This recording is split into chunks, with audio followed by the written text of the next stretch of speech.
Samedi 22 janvier, Patrick Hatch était dans le nord de la Côte d'Ivoire pour annoncer un plan d'investissement de plusieurs milliards de francs CFA à destination des jeunes des régions frontalières.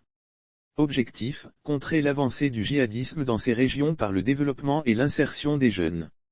Le Premier ministre s'est rendu à Touchbo, sous-préfecture située à 10 km de la frontière burkinabé. Il a fait escale à Kafolo.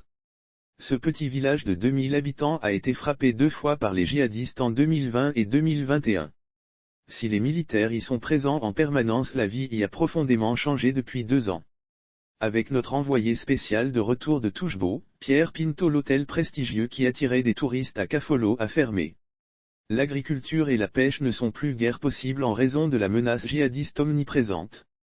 Autre conséquence des attaques, l'amalgame et la méfiance ont atteint la cohésion sociale. Environ 300 habitants peuls ont quitté le village. Souvent soupçonnés d'être complices avec les djihadistes qui sévissent dans la région, eux-mêmes peuls pour la plupart. Il y a eu au moins 6 à 10 personnes qui ont été interpellées en ce qui concerne les étrangers peuls propriétaires de buffles, explique le chef du village de Kafolo. À la suite de cela, les gens qui étaient là, doucement à commencer par les garçons, sont tout partis. Donc les femmes ont suivi leurs maris. Après il y a eu beaucoup de méfiance. On est toujours très méfiant.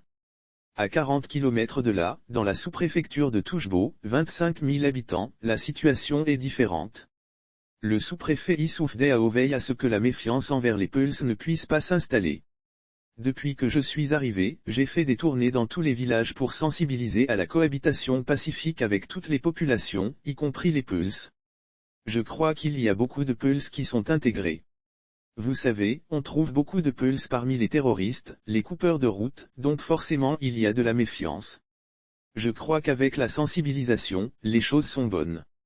Depuis quelques mois Touchbo voit arriver une difficulté supplémentaire, les réfugiés burkinabés qui fuient le terrorisme de leur côté de la frontière.